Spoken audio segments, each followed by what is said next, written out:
के लिए ना कोई भी समरी आ रहा है लिखने के लिए तो ये ध्यान देना है कि पहले इसका राइटर याद रहना चाहिए। राइटर के बारे में यानी जन्म कहाँ हुआ है, मृत्यु कहाँ हुआ है, याद रखना है, ठीक ना। तो यही लिखना है। देखो सॉन्ग ऑफ माई सेल्फ यानी अपने आप का गीत। अभी जो इस एकरा में अपने आप में गीत गाता है तो इसमें जो है देखो सॉन्ग ऑफ माई सेल्फ यानी अपने आप का गीत यानी song of myself is written by Walt Whitman. हाई इतना लिखना है तुम लोगों को, इतनी याद करना है। मेन इज रिटेन बाई जिसने लिखा उसको लिखेंगे ना, या कहीं कहीं इज रिटेन बाई ना लिखकर कंपोज बाई लिखा रहता है, कंपोज।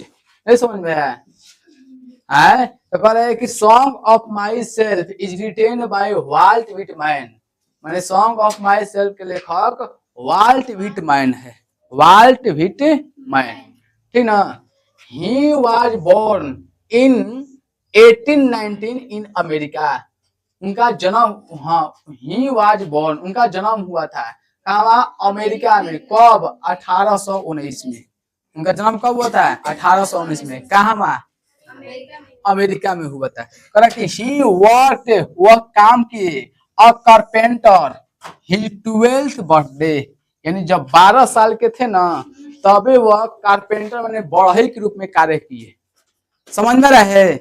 यानी बढ़ई जो लकड़ी छीलने वाला होता है ना वो होता है बढ़ई, और जो लोहा काम करेगा लोहार। समझ में ना। तो वह 12 बताओ अपन 12 साल के थे ना तबे वो कौन सी काम कर रहे थे? कारपेंटर के काम किए थे। समझ में ना। पता कि ही वर्क वह काम किए हैं, और कारपेंटर ही 12th अपने मैंने 12वें वर्ष में, मैंने 12 जो बर्थडे था ना 12वां बर्थडे, अरे 12 साल के हो गए तो 12 साल के थे तभी क्या काम, कौन काम कर रहे थे? कारपेंटर का काम कर रहे थे। कर he also employed as a painter, और वह एम्प्लॉयड एज अ पेंटर यानी पेंटर के रूप में भी क्या किए? काम किए हैं, ठीक ना। पेंटर के, पेंटर समझते हैं पेंट मारने वाला है, तो पेंटर के रूप में भी वो क्या किए हैं? काम किए हैं। हो गया। टीचर, और क्या किए हैं? पढ़ाई भी है यानी टीचर के रूप में। एंड एडिटर, एडिटर माने क्या होता है? संपादक। यानी वो कौन कौन काम किए? कारपेंटर का भी काम किए हैं, पेंटर का भी काम किए, टीचर भी रहे, एडिटर यानी संपादक भी रहे। कौन? Walt Whitman. समझ में रहे? हिज इम्पोर्टेंट वर्क्स इंक्लूड, उसका महत्वपूर्ण कार्य जो शामिल है लीव्स ऑफ ग्रास में है। पुस्तक का नाम क्या है? Leaves of grass. इनका महत्वपूर्ण कार्य किसमें निर्भर माने है? इनको शामिल है लीव्स ऑफ ग्रास। समझ में रहे? इन दिस पोयम, इस कविता में, द पोएट एंजॉय हिमसेल्फ, माने इस कविता में जो है कवि अपने आप क्या करते हैं? आनंद लेते हैं। एंजॉय माने क्या होता है? आनंद लेना। इसमें कवि जो है अपने आप क्या करते हैं? आनंद लेते हैं। इस कविता में यही दिखाया गया है, ये समझ में आया। And sing for the self, और वह सिंग माने गाते हैं, फॉर द सेल्फ और अपने लिए गीत गाते हैं। समझ में रहे? वह जो है अपने आप अपने लिए क्या करते हैं? हिमसेल्फ अपने आप ना होगा, अपने आप और अपने लिए गीत माने गीत गाते हैं। नहीं समझ में आया? अपने लिए, अपने से माने अपने खत में गीत गा रहे हैं, खूब खुश है तो गीत गा रहे हैं। He sees himself in other, he said that what he assumes should be assumed। करे कि he sees, वह देखते हैं, सी माने होता है देखना या मिलना, वो अपने आप को देखते हैं। he sees himself, ट्रांसलेशन पढ़ाया बता याद है ना। he sees वो प्रेजेंट इन्फिनिट हो गया, तो वह देखते हैं himself अपने आप को, इन अदर he says दूसरे के, in other he says that what I assume should be assumed, माने कह रहे कि जो मुझ में विद्यमान है वही सब में क्या है?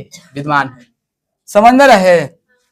By all because every atom, कह रहे क्योंकि, बिकॉज माने क्या होता है? क्योंकि, क्योंकि प्रत्येक कण, ऑल माने होता है सभी, क्योंकि सभी कण, एटम माने क्या होगा? कण होता है, क्योंकि सभी कण क्या है? एटम ऑफ ब्लड, प्रत्येक कण जो है कहाँ है? ब्लड यानी कहाँ है, खून में है, समझ में ना।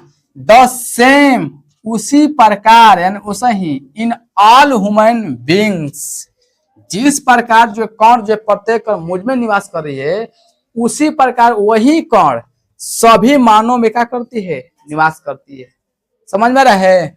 ही सेज, वह कहते हैं कि ही इज 37 ईयर ओल्ड, वह कहते हैं कि मैं, कौन कह रहे हैं, वाल्ट विटमैन न कर रहे हैं कि वह जो ही इज 37, वह 37 साल का हो गए हैं।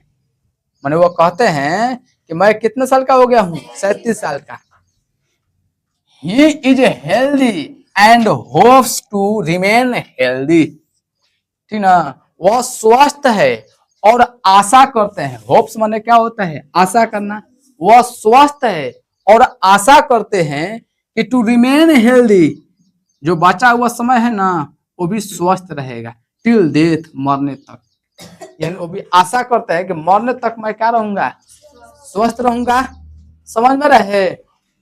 ही ऑलवेज कीप्स फीलिंग और थॉट, वो हमेशा, कीप्स माने रखते हैं, ऑलवेज माने हमेशा, वो हमेशा रखते हैं फीलिंग। फीलिंग माने क्या होता है अपना, फीलिंग को किसको कहेंगे, नहीं तो सोच होता है, सोच कहते हैं, नहीं महसूस करना होता है।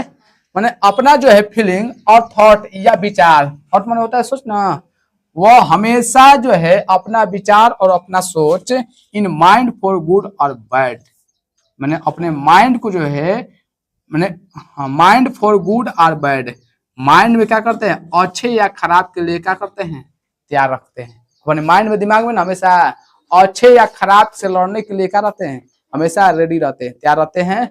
समझ में रहे।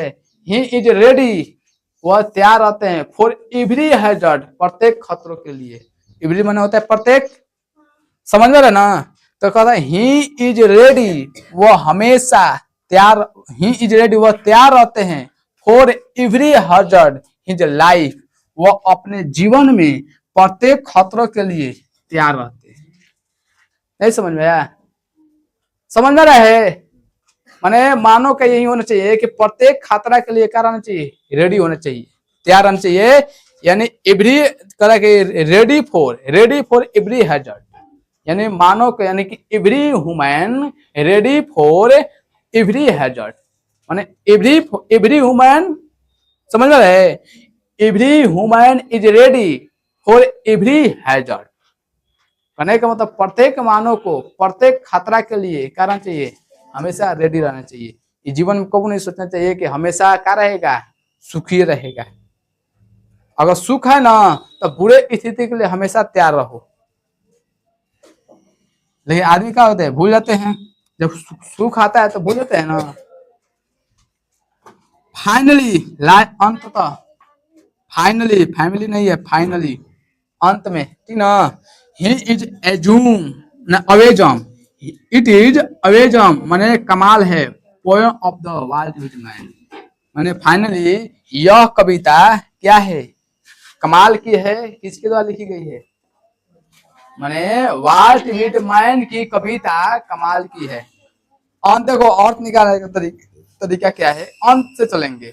जैसे यहाँ पर कॉमा दिया है ना, है कैसे अर्थ निकालेंगे, it is awesome poem of the Walt Whitman है, तो यहाँ पे लिखना वाल्ट विटमैन ऑफ माने क्या होता है, का, तो वाल्ट विटमैन का पोएम माने कविता, वाल्ट विटमैन का कविता कमाल की है।